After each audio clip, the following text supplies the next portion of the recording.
Madame Venier, bonjour. Vous êtes coordinatrice développement durable de l'hôpital Saint-Joseph à Marseille. Vous avez de nombreuses actions en cours, mais est-ce que vous pourriez nous parler aujourd'hui de ce que vous envisagez de faire pour le tabac, ou en tout cas pour lutter contre le tabagisme? Alors l'hôpital Saint-Joseph est engagé dans la démarche Lieu de santé sans tabac, qui est portée par le réseau du RESPAD.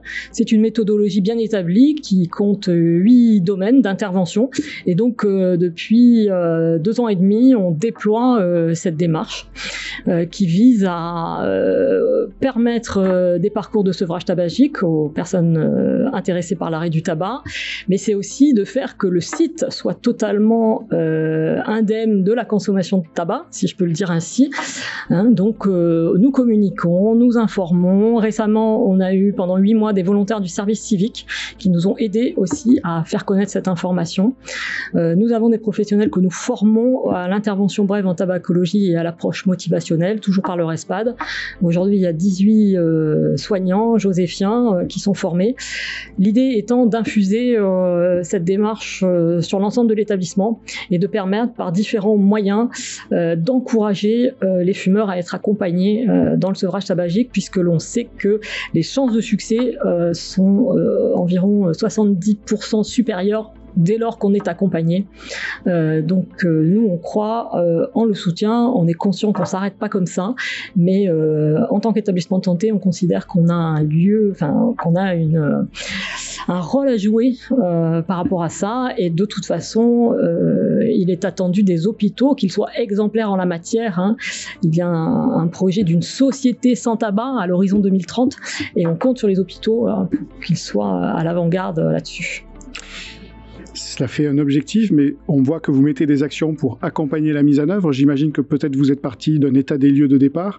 Est-ce que vous pouvez nous parler peut-être de cette méthodologie ou de ce que vous avez mis en place pour initier la démarche? Oui, alors état des lieux, l'état des lieux il est relativement vite fait. C'est un constat qu'on fume sur l'hôpital, bien sûr pas à l'intérieur des bâtiments, qu'on ne se trompe pas, mais sur le site extérieur, et que quand on est un lieu de santé par ailleurs, promoteur de santé, ça renvoie quelque chose, de dire ce produit toxique qui est consommé sur le site, qui expose les gens au tabagisme passif, qui pollue par ses mégots, puisqu'un hôpital ne peut pas organiser le fait de fumer, il est réglementairement depuis le 1er janvier 2007 interdit de fumer dans des hôpitaux. Donc ne pas organiser le fait de fumer, c'est ne pas avoir de cendrier qui inviterait à la consommation de tabac, mais ça veut dire qu'aujourd'hui les mégots sont par terre, on les ramasse tous les jours, donc ça participe aussi de la pollution. Donc on se dit il faut faire quelque chose,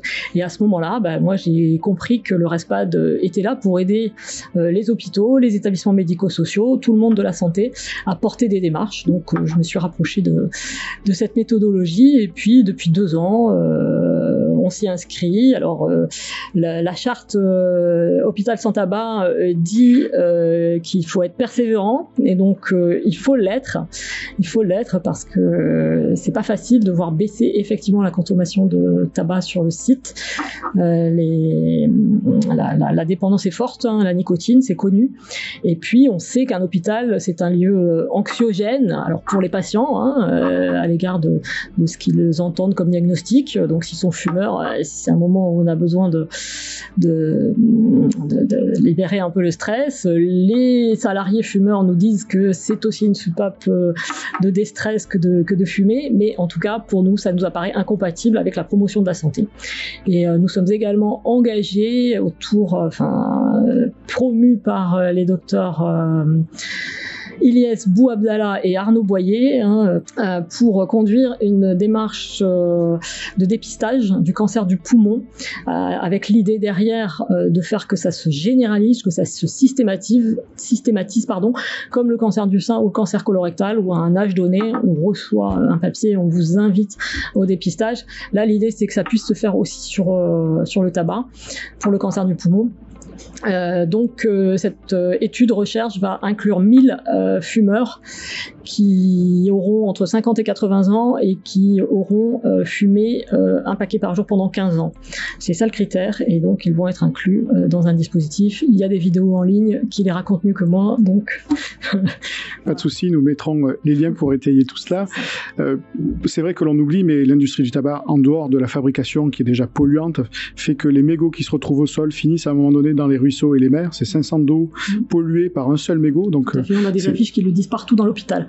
Un mégot, 500 litres d'eau souillée. Peut-être un dernier chiffre, si vous le permettez. Est-ce que vous avez évalué le nombre de fumeurs salariés de l'établissement ? Oui. Alors, c'est identifié par le service de santé au travail. C'est très suivi. C'est environ 30%. Environ 30%, ce qui, à mes yeux, est énorme. C'est autant que la prévalence de la population, en tout cas pour ce qui concerne PACA. Il y a 30% de fumeurs en PACA. Il y a 30% de nos personnels, pas uniquement soignants, mais de nos personnels hospitaliers qui fument. Donc voilà, c'est pas parce qu'on est soignant qu'on fume moins, c'est le constat qu'on peut faire. Et malheureusement, ce qu'on observe aussi, c'est que à la défaveur du Covid, très anxiogène et tout ça, les gens ont fumé un peu plus, c'est-à-dire que les consommations individuelles ont eu tendance à augmenter, et les gens qui ne fument pas, pour certains, ont pu s'y mettre, ce qui est triste, parce que voilà, il y en a quand même 70% qui fument pas et qui ont d'autres ressorts pour juguler le stress, et c'est notamment pour ça qu'on fait toute la promotion du sport, de l'activité physique, qui est quand même une réponse aussi intéressante pour évacuer les tensions. Mais voilà, on en est là.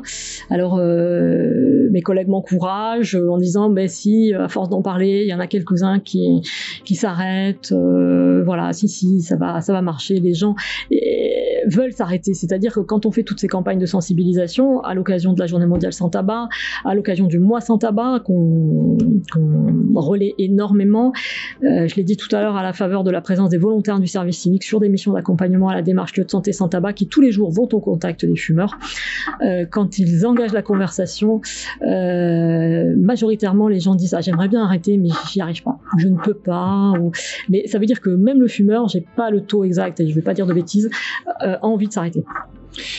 Eh bien, merci beaucoup pour ce partage, Madame Venier. Merci.